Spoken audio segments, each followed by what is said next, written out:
Suite, deuxième partie. Donc, la conférence s'intitule Civilisation des mégalithes et pas les mégalithes. Il y a une raison. Si c'était les mégalithes, eh bien, on parlerait que des pierres, bien entendu, les menhirs, les dolmens et autres. Civilisation suppose qu'il y a beaucoup de choses en plus. Car quand on parle de civilisation, comme nous, quand on parle aujourd'hui civilisation occidentale, mais on peut parler de civilisation chinoise, civilisation romaine, etc.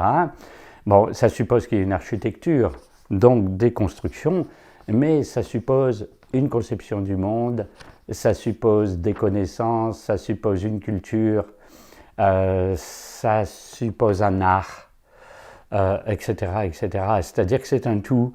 Il y a une conception du monde, il y a des choses artistiques, il y a bien entendu une société, car bien sûr ces personnes vivant à l'époque ont construit ces mégalithes, il fallait une main-d'œuvre considérable, et bien sûr l'élite qui a pensé ces monuments, qui a fait les calculs, le choix des lieux d'implantation, évidemment sont civilisés entre guillemets, parce que bien sûr nos historiens vont toujours dire vous êtes dans la préhistoire, vous êtes en 5000 avant Jésus-Christ, il n'y a pas de civilisation, c'est des primitifs, c'est pas possible qu'on construit des monuments de ce genre.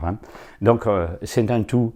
Alors, on a vu que bien sûr, et on ne peut pas éviter dans le paysage, les menhirs, quand on se balade dans certains coins du monde, il y en a partout. Et puis, ce qui va avec est moins visible. Par exemple, un art. Alors que l'art, il peut y avoir. Bon, bien sûr, quand on regarde Stonehenge, quand on regarde les alignements de Karnak, il y a une certaine esthétique, c'est une certaine allure. Bon, quand vous voyez un dolmen au milieu d'une clairière, c'est très beau. Vous avez des menhirs sur le sommet d'une colline, ça a une certaine allure. Alors taillé ou pas, parce qu'il y en a qui sont un petit peu plus ou moins stylisés.